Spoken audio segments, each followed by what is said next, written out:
So I'm sharing now, there's daily meditations that I used to get from a friend of mine who passed away a couple years ago, but these were from before that. And I'll share some quotes. The light shines through differences. We illuminate one another's way on our individual paths. Some questions to ask ourselves. Do I have the open-mindedness to hear what I have to hear, to think what I have to think, and to feel what I have to feel? If I destroy other, I destroy myself. If I honor another, I honor myself. Do I know each is given the path, given the gift to trust ourselves, to discover through our imperfect process of struggle, trial, and error? Am I honest enough to accept myself as I am and let this be the me that I let others see? We know each moment is filled with as much life as we can handle, and he who cannot rest cannot work. He who cannot let go cannot hold on. He who cannot find footing cannot go forward. When we leave things unsaid, it's a power-boosting, difficult thing just to not open our mouth. Pain and shame leads to healing and acceptance, which leads to wholeness.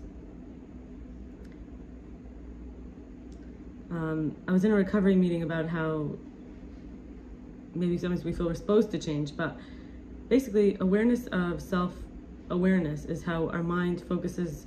Whatever the mind focuses on, it grows, and what's being communicated or what isn't is what's needing our blessing or attention. Chaos is not change. The footwork is not to be scrambling, and fear can lead to analysis paralysis where we can't see clearly. So sometimes we have to remember all stages take time.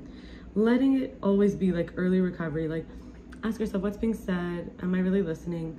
And what is not being said, am I not really listening? What needs my blessing and attention? And I'm going to talk about the generosity, like listening and being open is generous.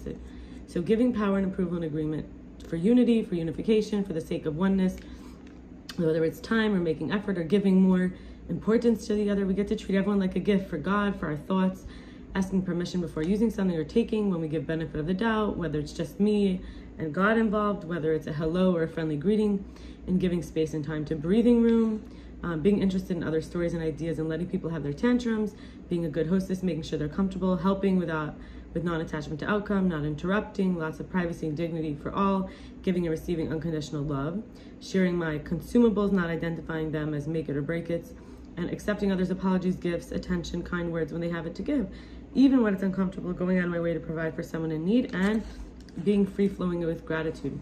In terms of control, just because I say it doesn't mean any shift, change, or happens. It's letting go. When we accommodate change, it's not going my way, we can perceive the body, the discomfort, and not future trip or reflect in a morbid way. Or it's about practicing acceptance, even of the dull, boring, or weak aspects, and letting it, whatever it is, become the teacher. Finding the wisdom, letting others see and think of me the way that they do, and not speeding things up just because I'm afraid or impatient, and recognizing no one's responsible for my feelings or vice versa. Fresh eyes to all people and situations, even if they're in the same illusion, and letting people do what matters to them and allowing them to do too without trying to change them.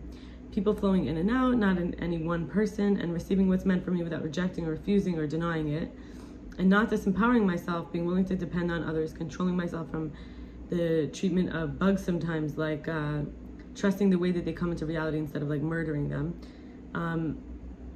That's just working with it. I did kill 2 bugs yesterday. Not controlling the need to move and dance and sing and be free. In other words, just expressing, and not deliberately misguiding or confusing others for the performative sake of appearances, like putting on airs. People call it snobbery or pretentiousness. I wrote a letter to my ego, which is, thank you for all your hard work. You've helped me survive as other in this life, body, natural time space. It's been new for me too to meet you instead of only being you. You've helped me so much when I had no one else and never abandoned. How beautifully you've tried to live, but the group and collective is more reliable, won't let me down. When you've let me down, I've let you down. Nullifying is necessary. I've grown more honest, appreciative, mature, empathic, empathetic, forgiving, generous, adaptive, and self-reliant. So I don't need you to be in fight or flight, survival mode, or like a shortage mentality. You'll get your portion if you're in service from the giftedness. You will get your share of glory and pleasure. Please trust me. Join me, nullify yourself, be willing, it's time. I don't want you to die. There will be no one you ever need to control. You'll be set free. You'll only have to channel the goddess energy, God energy of stay alive, and that includes not harming self or others, and the icing is charisma. Your job is to read for the purpose in basically inspiration, and to see and intuit like intuition, but to help, and empower, not harm, to show others where they give their power away, even if they hate me or don't give credit. Leave that part between me and God. My father taught you to wiggle into hearts and how to stimulate minds and how to think on my feet and how to be okay alone. I forgive him. I forgive my siblings and my mother and my heart. My father hurt me for my well-being so I could get through anything and so I could be pushed into my real self. You won't have to remember any more of the trauma. You'll be able to let go and have lower expectations of you with more approval and appreciation. No more energy into self-sabotage, self-betrayal, self-abandonment. No more chasing rejection. No more desperately seeking someone to rescue me. No more needing to be charmed any more than I am also charming. The value system's changing. I've been slowing it down for you. Please adapt or you'll get burned by the holy fire. You can keep nullifying for closeness, love, Shayna. And finally, I had a conversation with someone on safe structure. Her name was Cheryl. So rights and wrongs, dictators, reprimands, communistic party, role, president, tradition, king and queen, social, societal mechanisms of hierarchy, leadership goals, whole group matters. Like leadership goals can be money and power, which is selfish, soul, versus the whole group mattering, and influence, education, finance, people of color. These are all different aspects. People thinking they're better than others. Anarchy means the so little discipline on the middle of importance, like me-based society, emotional, rational, low coherence of enforceable, recognizable, agreed on morality, vulnerabilities, even killing. It's always sort of like, oh, protection, survival, drive, but there's fears like raping women, cutting up people, castrating men, molesting children, demolishing and burning stuff. Soldiers are like became like destruction robots, and then loves, saving people, raising, adopting pets and children, advocating and supporting others, plants, humans. These are like the nature warriors. So they need to get to the stronger, best powers they need, not what they want. Show us what we're supposed to do. Foundation is so important. We can give our burdens, sins, hopes, dreams, questions, emotions, thoughts, wishes, difficult emotions to loneliness.